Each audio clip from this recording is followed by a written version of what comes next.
Hello. Good to see you.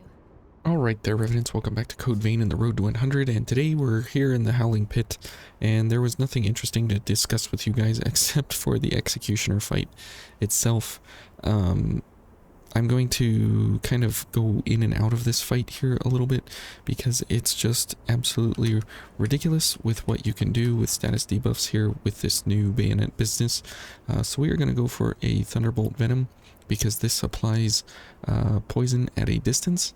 We will have supernatural blood. We will have pretty good poison value when we hit her, and we'll have debuff buildup, and we'll have an insane amount of damage.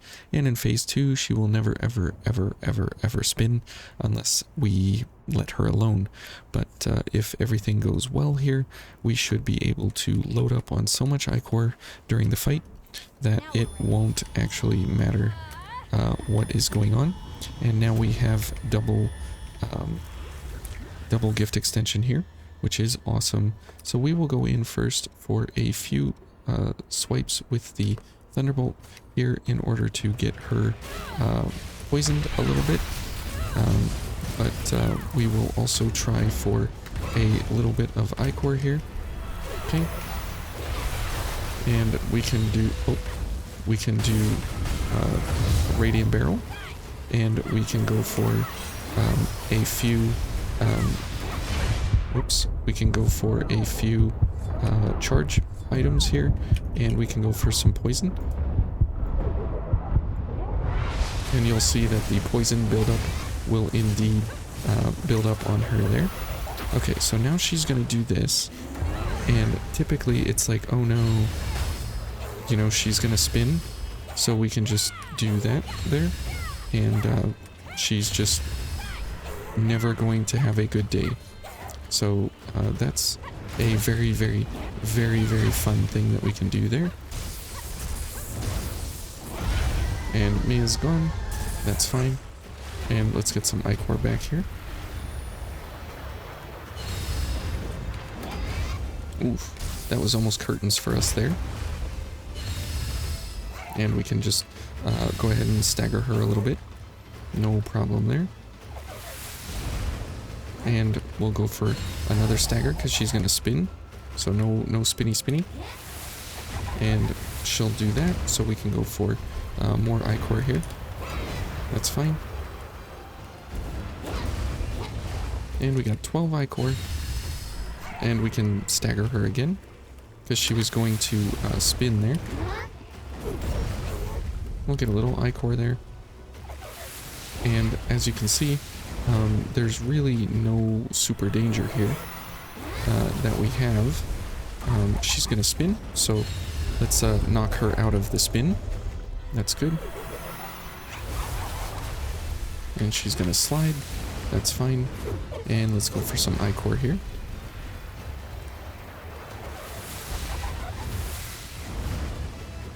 Okay.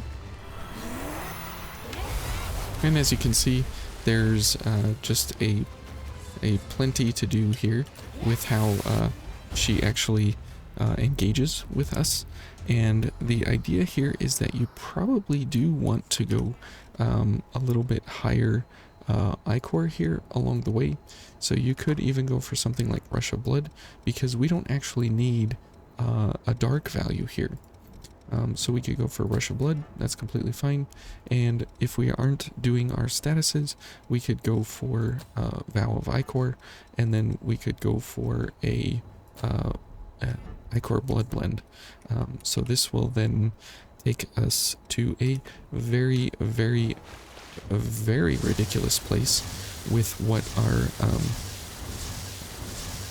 Ichor can do, and what we are going to be capable of here. And since we don't want to run around too much, and we want to kind of keep her locked in place, we can go for this kind of business here, since we have a double ability here with Mia, and then we can go for this, so we can get 25% more damage, and this, and then we'll go for a Blood Blend. And ready, we've got 63 potential Ichor here. Okay.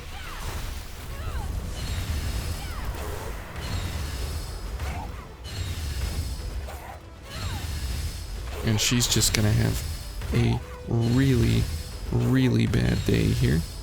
And as you'll notice, we are running out of stamina here along the way. Okay. And we'll get our I-core back. And we'll get our stamina back here. Let's get a charge booster here.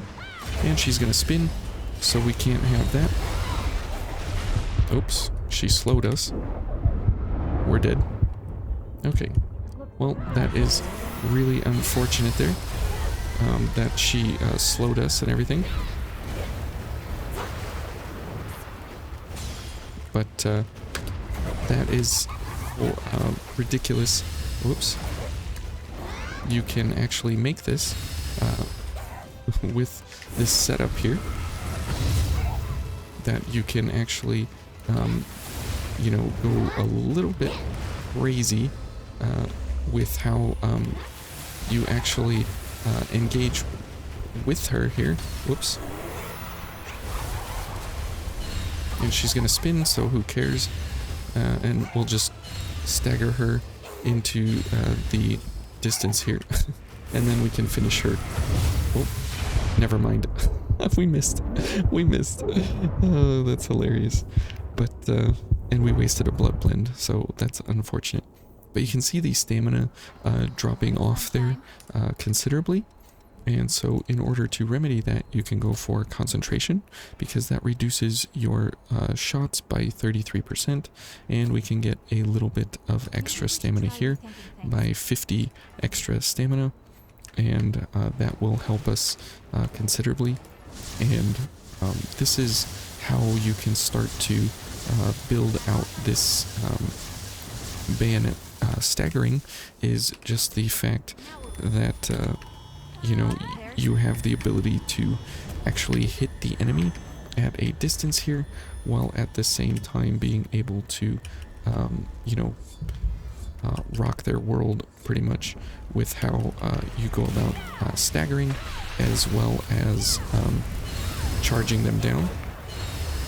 And you can see that our stamina here is much better, more manageable, way more manageable than what it used to be. And the farther away we are, the more effective this is going to be as we go along here. Okay. Alright, and let's get a charge booster. Okay, and now she's going to be far away, which is great. And we can lock her in place here, which is exactly what we want. Now let's go for this and a radiant barrel. And we can do that. So that's how you kind of do a very, I know it has nothing to do with debuffs or venom or stun or anything, but it's kind of a stun. It's a stagger lock in a way. And because of how this operates, the amazing thing is that it is kind of a status debuff. It's a critical parameter to how bosses stagger and how often they stagger and everything. So you can see there with all of the crush damage that we're doing with 10 snowballs every time they get hit, and then a parry. Parries are really bad for bosses' balance values, and the more you parry, the worse off they get. So it's pretty intense how this is pretty cheaty. And there's a certain boss in the DLC, well, there's a couple bosses in the DLCs that you can imagine how wonderful this could make your life for some of those encounters, especially if you're trying to go for some like the Thunderbolt or some of the other challenges, or just to win with the bayonet, or just win the +10 challenges altogether. This can be something for you that you can stagger lock these things into oblivion, and there's nothing they can do about it. Even the Frozen Empress and all her BS that's flying crap all over the screen, you can stagger her into oblivion and just win. So very, very, very, very fun here with a boss that typically gives people a lot of grief with her status debuffs and how the slow balls come out and hit you and everything. And this is a great way to play around with her and kind of just make fun of her almost in a sense with how much ichor you can get, how much ichor you can recover, and because of the several interactions here that we are using. So anyways, you guys take care and we'll see you next week. Have a good one. Bye.